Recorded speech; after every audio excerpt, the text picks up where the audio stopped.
Hi, welcome back to Ministry with Montez, where we talk God, His kingdom, and all things under it. I'm Anna Montez, if you're new here. If you can't already tell what the topic of this video is about, I'm just going to explain it for you. Being a Christian creative is not easy in the slightest. Because one, it's all about trusting God, even when you don't see the fruit yet. Because with being a creative, with being all things, but especially being a creative, when you put your thing out to the world, it's not like an instant reaction every single time. Sometimes things blow up months later, sometimes years later. So it's just about trusting God when you can't see the fruit of your labor yet. And as well, it's about being open to doing all things. Just because you're a creative in one particular sector does not mean that the Lord will not have you have your foot in another one. And I know this firsthand. I have a very firsthand experience of that. Because like with me, I'm a makeup artist, right? But I also do this. And recently I've been helping my uncle film like conferences and funerals and stuff. So I'm a makeup artist, but I also talk about God on YouTube and podcast apps. And then I also help my uncle film. And I was just going into this. Firstly, I wanted to get rid of makeup the second that I could. I was not interested in doing makeup anymore, mainly because a lot of trauma that came with doing makeup. But God has actually pushed me back into the realm of makeup, and I was going in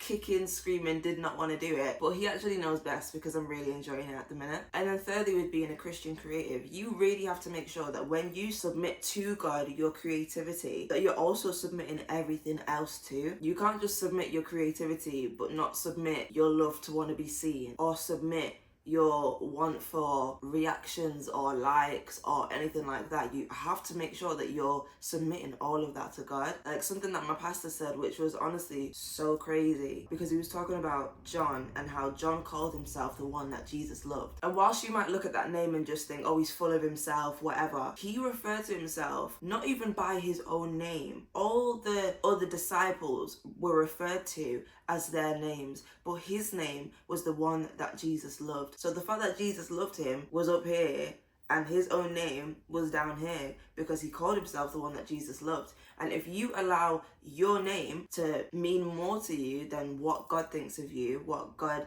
knows to be true, then the reason why you're doing it is not necessarily to bring glory to God.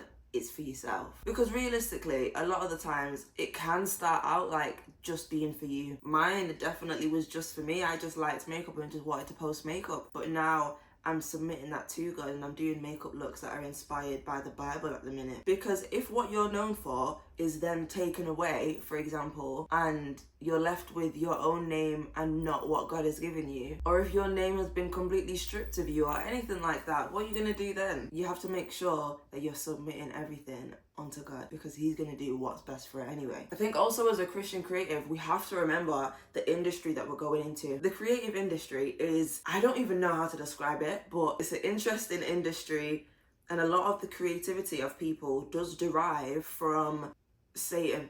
I'm just going to put it plainly, it derives from Satan. A lot of the things that people are inspired by and then produce creatively, it sounds so crazy to say. It's making me sound like I'm this spiritual babe. Like I don't walk around thinking that everything is demonic, that everyone is against Christians, but a lot of the things that people are creatively inspired by, it's some scary stuff. It's actually some scary stuff. Like, I think it was this year, I left uni last year, so I graduated last year, but I went to the expo that they did this year because my friends invited me to go. But I went to go and see the special effects room, and as I walked into the special effects room, it was pitch black, and the first thing that I saw was somebody had done some sort of tarot card kind of sculpture, and then someone else was doing like another witchcraft thing. So a lot of the things that we're inspired by do derive from things that aren't God. The industry that I walk into, I'm a makeup girly, it's not all glitter and rainbows. It's really not. As a Christian, there's so many things and so many events that I can't go to.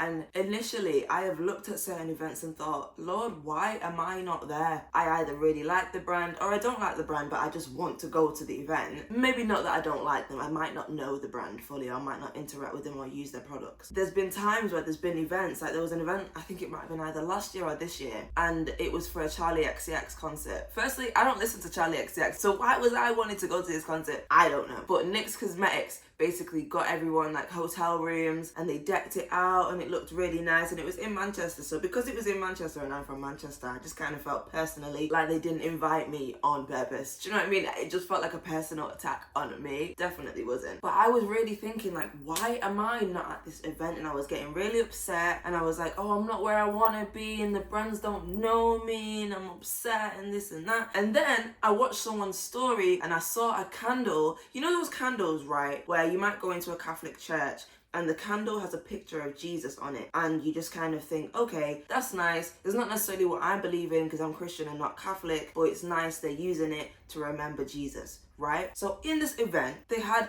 those candles, but with Charlie XCX's face on it. And the second I saw that, I thought, that's why I'm not there. That's why I'm not there. Because although it's not something that I necessarily believe in, you know, I don't need to have a candle with Jesus' face on it. It's something that is used to remember Jesus. So I don't need to be there because what the heck? It almost gives the vibe of them saying that she's some kind of religious figure. Like she's some kind of deity that needs to be on a candle and remembered. So when I saw that, I was like, wow, that's crazy. So there's definitely things in the creative world that not all Christians need to be attending. It's so tempting to want to go to all of these things and all of these events and all of these parties because maybe all your friends are going or you've personally been invited. But sometimes you just have to say no. And whilst I wasn't given the choice to say no to that, God said no for me, because I probably would have said yes. If I would have seen that, I probably would have said yes. So I don't blame all the people that get invited to these events and they don't know anything about the person that they're going to see, because it's an event and you want to go, you want to take pictures and you want to be involved. It's that thing about wanting to be involved, wanting to be seen, wanting people to know who you are. We all have that desire within us. It's just something that we as creative Christians have to submit to God. Last week, my pastor sent like an email with so many different scriptures on it, and I was scrolling through it because I wasn't really having the best time. I was a bit upset with God. There was a particular scripture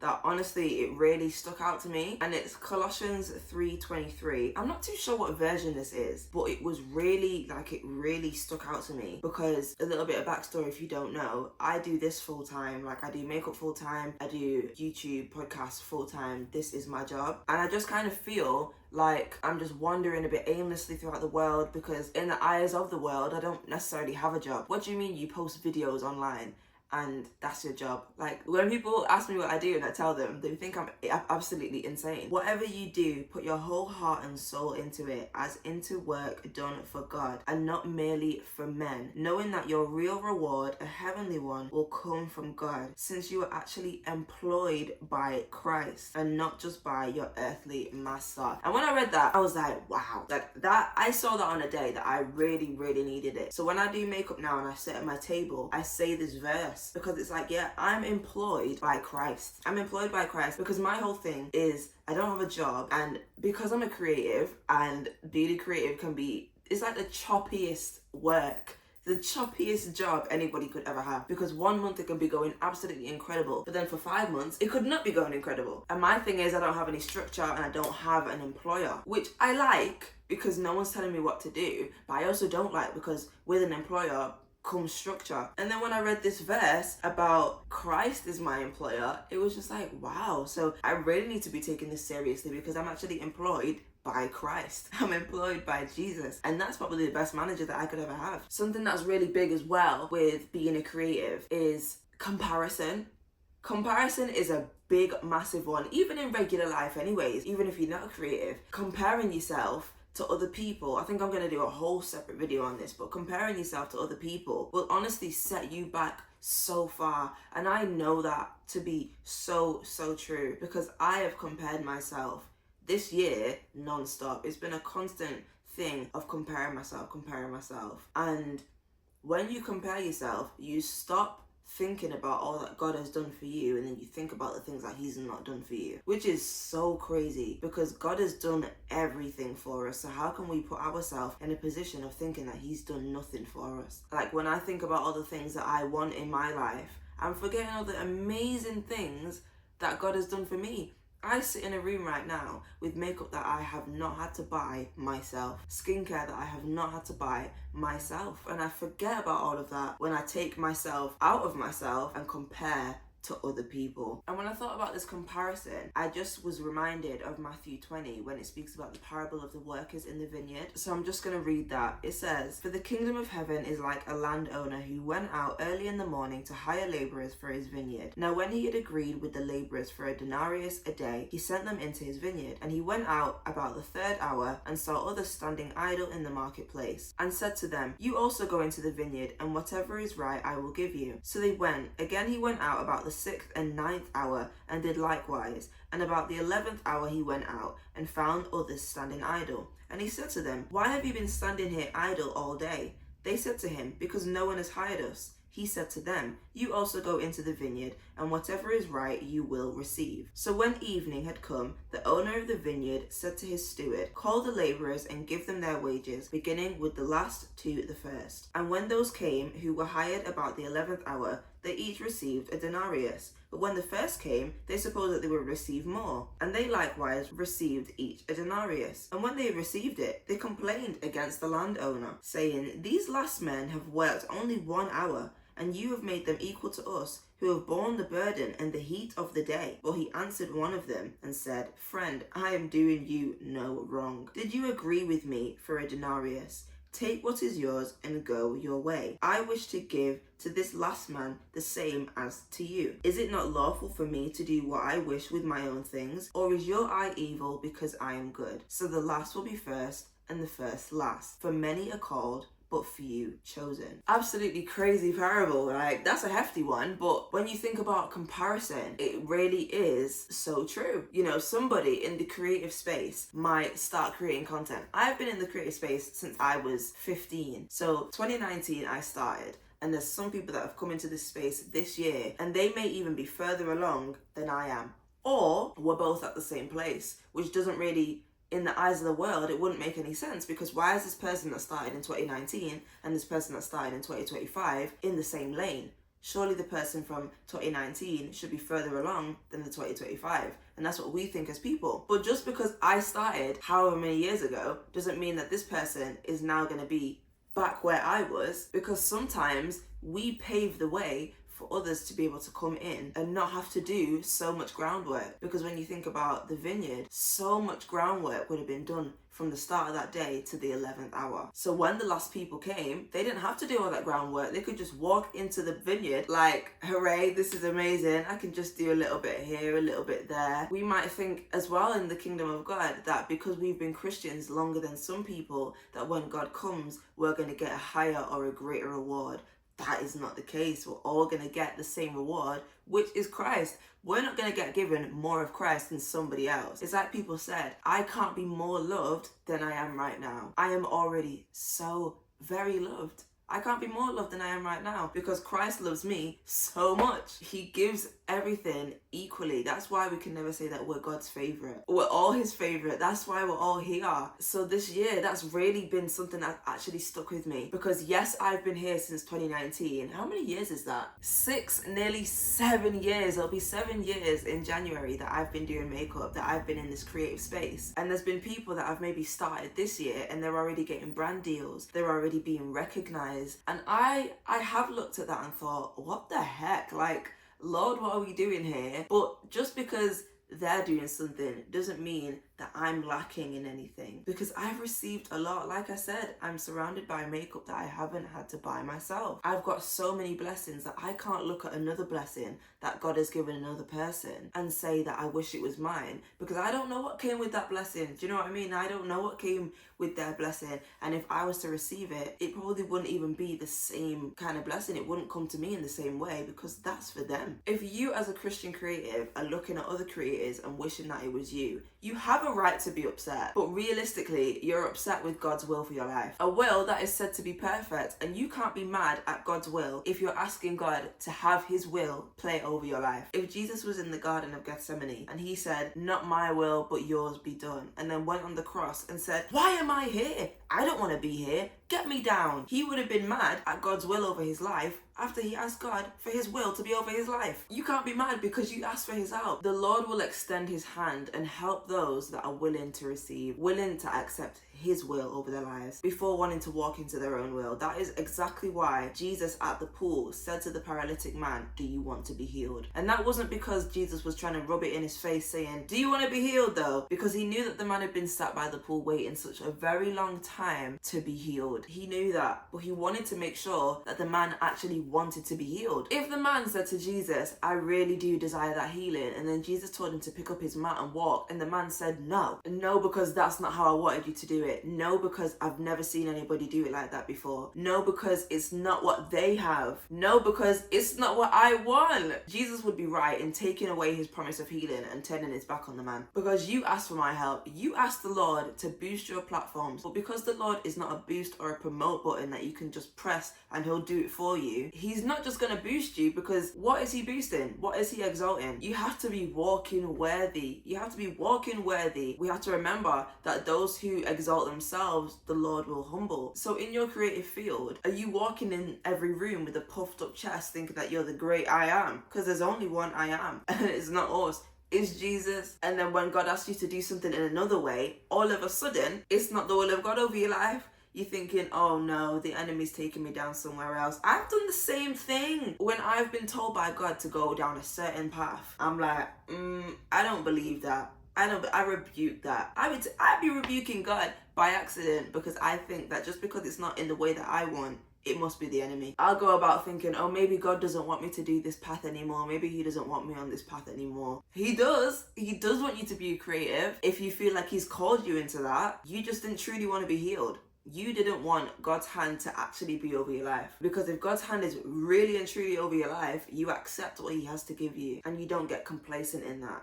You don't get complacent, because I be getting complacent. Do you know what I mean? It's like with the Israelites in the wilderness. The manna was beautiful at first. They were so happy about receiving the manna in the wilderness. They were so happy. And then all of a sudden, this manna was not nice. They thought, we could do with something else, Lord. This manna is not good for me. We need to be consistently grateful and consistent in what it is that we want to do. I've been getting so many comments recently about my consistency. People have been noticing that I've been posting YouTube videos every single week. People have been noticing that I've been posting makeup looks every single week, because I'm starting to step into my consistency. It's even like with my relationship with God. How can I expect to grow something with God if I'm not consistent with him? I was at a conference last week and I wasn't able to do my Bible study for 3 days. And whilst I didn't feel like I was away from God because it was a Christian conference and I was singing and I was praising, and I even got a word whilst I was there. But now whilst I'm back and I've stepped back into reality, I need to be back on it with God, because I don't want to let that momentum disappear. It's like with the man at the pool.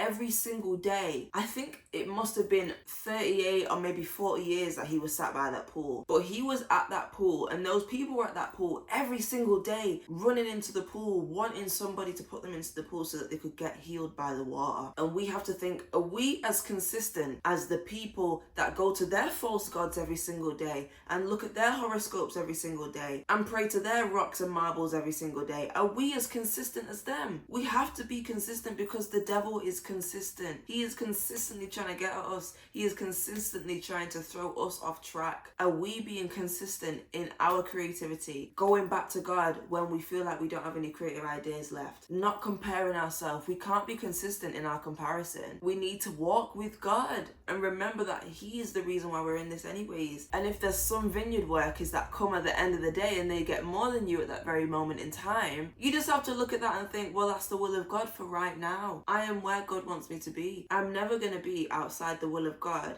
as long as I'm walking with God. I have to keep him at the forefront of my mind in everything that I do, because if I was tomorrow to get my account hacked, like my account has been hacked before, and it was like the end of the world for me. It was honestly like the end of the world. And instead of getting my posts and putting them somewhere else on a different platform, it was like my world had crashed down and my life had ended. So we just have to remember to keep God up here and our names down here, because it's got absolutely nothing to do with me. I'm posting my makeup looks to invite people into the creativity of Jesus. I'm inviting people in to see snippets of the Bible that they may have never read before in their whole entire lives. It truly is something that I'm not doing for my own glory. It's not for me. It's for him. It's to bring glory to his kingdom, not for mine. I ain't got a kingdom.